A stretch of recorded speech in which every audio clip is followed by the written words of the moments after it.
Approve sa palasyo ang pinaplano ng kapulisan na muling buksan na investigasyon sa isyu ng madugong drug war ng nakaraang Duterte administration. Sa buong kwento, makakasama natin si Eileen Taliping.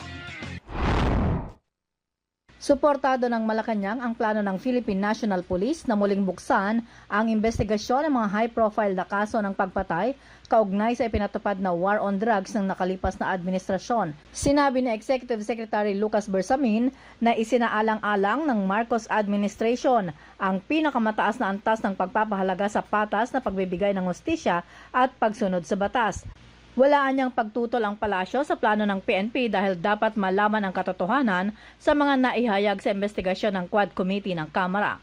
Kabilang sa mga nabanggit sa Quad Committee hearing ay ang pagpatay sa 3 Chinese drug lords sa loob ng kulungan sa Davao, ang pagpatay kay Philippine Charity Sweepstakes Office Board Secretary Wesley Barayuga at iba pa. Bukod pa rito ang kontrobersyal na pagkamatay ng ilang mga alkalde na iniugnay sa illegal drug trade noong kasagsagan ng drug war ng Duterte administration.